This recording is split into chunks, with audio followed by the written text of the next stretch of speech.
Welcome back to my Facebook and YouTube channel.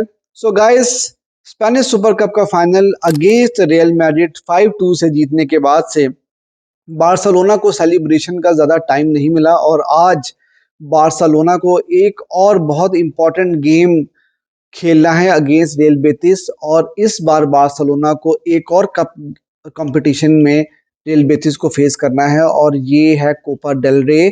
और round of 16 का game Barcelona खेलने जा रही है अगेंस्ट रियल बेटिस। तो मैच मुश्किल होगा। इसी मैच के बारे में हम इस वीडियो में बात करेंगे। वीडियो काफ़ी इंटरेस्टिंग होगी, वीडियो को आखिर तक जरूर देखिएगा। और अगर अभी तक आपने मेरे चैनल को सब्सक्राइब नहीं किया तो मेरे चैनल को भी सब्सक्राइब कर लीजिए और मुझे फेसबुक पे और इंस्टाग्राम पर फॉलो भी कर लीजिए। तो देखो यार, बारसा ने रियल मैड्रिड को तो हरा दिया और सेकंड टाइम बहुत ही बुरी तरह से हराया बार्सिलोना ने तकरीबन 3-4 महीने के टाइम में। अब देखो यार, बात पता है क्या है? बात इतनी सी है कि हर गेम एक नया गेम होता है और हमें हर गेम में शुरू से शुरुआत करनी होती है। ठीक है, रियल मैड्रिड को हराने के बाद से टीम का, प्लेयर्स का मोराल और कॉन्फिडेंस बहुत ही ज़्यादा हाई हो गया होगा और होना भी चाहिए। लेकिन इस सीज़न में हमने बहुत सारे उतार-चढ़ाव देखे हैं। आपको याद होगा कि अक्टूबर के अंदर हमारी बहुत इंपॉर्टेंट गेम्स थी। मैं हमेशा उस उन 2 गेम्स का रेफरेंस देता हूँ कि हमने बायर्न म्यूनिख के अगेंस्ट और रियल मैड्रिड के against back to back games खेली थी और हमने दोनों टीम्स को बहुत ही कन्विंसिंगली हराया था। बायर्न को भी 4 गोल मारे थे, रियल मैड्रिड को भी 4 गोल मारे थे। लेकिन उसके बाद से नवंबर और दिसंबर के अंदर हमने कंपैरेटिवली जो आप कह सकते हो कि वीकर टीम्स के अगेंस्ट हमने बहुत सारे पॉइंट्स जो हैं वो ड्रॉप किए और मैचेस हारे भी थे ला लीगा में। और हमारी जो अच्छी खासी लीड थी ला लीगा की वो हमने गिव अप कर दी और अब हम थर्ड पोजीशन के ऊपर ला लीगा में बैठे हुए हैं। तो इसलिए मैं ये बात बोल रहा हूँ कि ठीक है, हमने स्पेनिश सुपर कप जीत लिया। अच्छी बात ये है कि पिछला सीजन हमारा ट्रॉफी लेस रहा था। हमने ट्रॉफी ड्राउट को ख़त्म किया और हमने एक ट्रॉफी तो जीत ली इस सीजन में। लेकिन अब कोपा डेल रे भी एक बड़ा इम्पोर्टेंट कंपटीशन है, क्योंकि ला लीगा के बाद से डोमेस्टिक कंपटीशन में ये सबसे बड़ा कंपटीशन होता है और यहाँ पर हमने खेलना है रियल बेटिस के अगेंस्ट। रियल बेटिस काफ़ी टफ टीम है। उनके पास बहुत अच्छे प्लेयर्स हैं, उनका मैनेजर काफ़ी अच्छा मैनेजर है और बहुत ही एक्सपीरियंस्ड मैनेजर है, बड़ा क्लेवर मैनेजर है। तो ऐसी टीम के अगेंस्ट जीतना जो है वो इतना ज़्यादा आसान नहीं होता। एडवांटेज ये ज़रूर रहेगा बार्सिलोना के पास कि बार्सिलोना को होम पर खेलना है ये गेम। लेकिन हम जो है ये बात जानते हैं कि हमने होम पर ला लीगा में, मैंने जैसे अभी आपको बताया कि कंपैरेटिवली वीकर टीम्स के अगेंस्ट लास पाल्मास, लेगिनीज वगैरह के अगेंस्ट हमने बहुत ही बुरी परफॉर्मेंसेस दी हैं।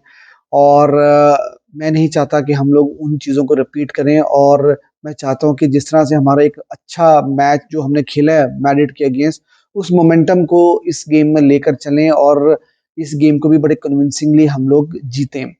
अब जैसे मैंने आपको बताया कि रियल बेटिस, एक तो उनके मैनेजर हैं पेल्ग्रिनी, काफ़ी ज़्यादा जो है वो एक्सपीरियंस्ड प्लेयर हैं, सॉरी मैनेजर हैं। और उनके उसके साथ-साथ रियल बेटिस के पास प्लेयर्स भी बहुत अच्छे हैं।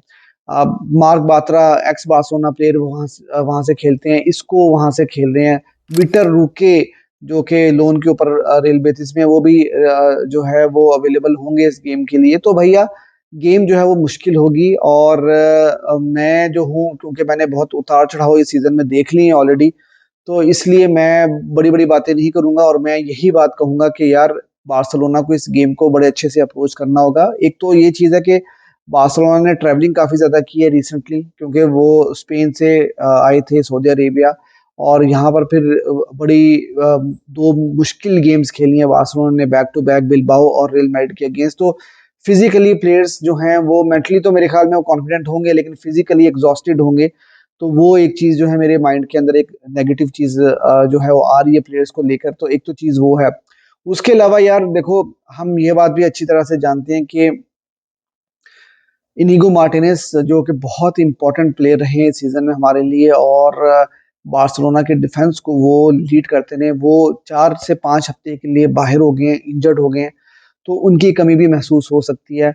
नो डाउट अरोहो जो हैं वो आए थे और अरोहो ने उनको रिप्लेस किया, बहुत अच्छे तरीके के साथ रिप्लेस किया और कमाल की उन्होंने जो है वो परफॉर्मेंस दी थी अगेंस्ट रियल मैड्रिड। लेकिन रोहो का प्रॉब्लम ये चल रहा है कि इस वक्त जब मैं ये वीडियो बना रहा हूँ ना, तो इस टाइम तक उनका प्रॉब्लम वही चल रहा है कि वो जुवेंटस जाना चाह रहे हैं। जो अभी मैंने वीडियो बनाने से पहले रिपोर्ट्स पढ़ी हैं और उन्होंने साफ कह दिया कि मैं जुवेंटस को ज्वाइन कर रहा हूँ। अब प्रॉब्लम ये है उनके साथ कि उनका उनका जो एजेंट है ना, वो सारे इश्यूज जो है वो बना के सामने रख रहा है, और बार्सिलोना वो जो रोहो के रिप्रेजेंटेटिव से ज्यादा खुश नहीं है। क्योंकि देखो, बार्सिलोना जो अब तक की रिपोर्ट्स हैं, बार्सिलोना उनको सैलरी तकरीबन लगभग वही ऑफर कर रही है जो जुवेंटस कर रही है, लेकिन जो साइनिंग बोनस होता है वो 3 टाइम्स ज़्यादा मिलेगा जुवेंटस जाने के। तो इस वजह से उनका जो एजेंट है वो इंसिस्ट कर रहा है उनको जुवेंटस मूव करने के लिए। तो यहाँ पर कहानी जो है ना वो थोड़ी-सी अटकी हुई है, और अभी इस वक्त बार्सिलोना के लिए अरोहो बहुत इंपॉर्टेंट है, क्योंकि इनिगो मार्टिनेज जो है वो 1 महीने के लिए बाहर हो चुके हैं। तो क्रिस्टियनसन भी अवेलेबल नहीं होंगे इस गेम के लिए, और क्रिस्टियनसन को भी आप अच्छी तरह से जानते हैं कि वो भी काफ़ी टाइम से इंजर्ड हैं, और वो अगर इस गेम में तो अवेलेबल नहीं होंगे, लेकिन सुना है कि अगले गेम जो ला लीगा का गेम होगा उसमें वो अवेलेबल होंगे, जो वीकेंड के ऊपर गेम होगा। लेकिन क्रिस्टियनसन के ऊपर भी हम ज़्यादा ट्रस्ट इसलिए नहीं कर सकते क्योंकि इंजरी से आए हैं, और वो भी इंजरी प्रोन है। जब से बार्सिलोना में आए हैं कई बार इंजर्ड हो चुके हैं।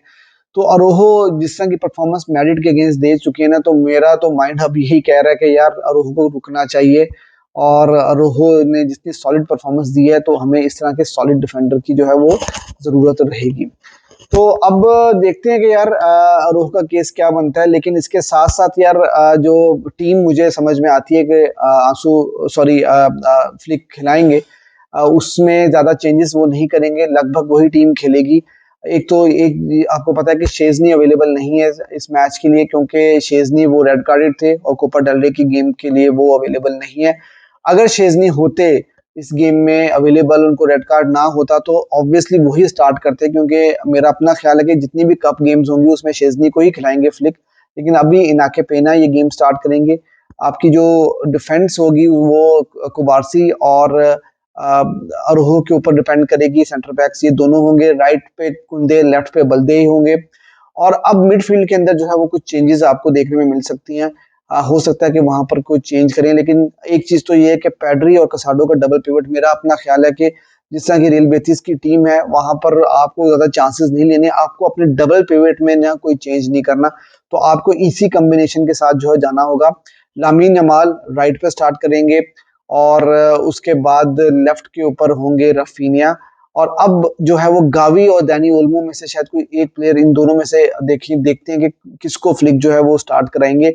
और स्ट्राइकर जो होंगे वो हमारे ऑब्वियसली लेवेंडोस्की होंगे। तो यार गेम जो है ना वो इतना ज्यादा आसान होगा नहीं, लेकिन एडवांटेज ये है कि हम लोग होम पर खेलेंगे, और एक कॉन्फिडेंस तो हमारा जो है वो काफी ज्यादा हाई रहेगा, क्योंकि हमने अभी मैड्रिड को भी हराया। लेकिन फिर वही बात है कि हमें शुरू से जो है वो गेम को स्टार्ट करना है, शुरू से जो है वो शुरुआत करनी होगी इस गेम की, और हमें सीखना होगा जो गलतियां हमने जो है अभी नवंबर और दिसंबर में की थी, वो गलतियां हमें नहीं दोहरानी।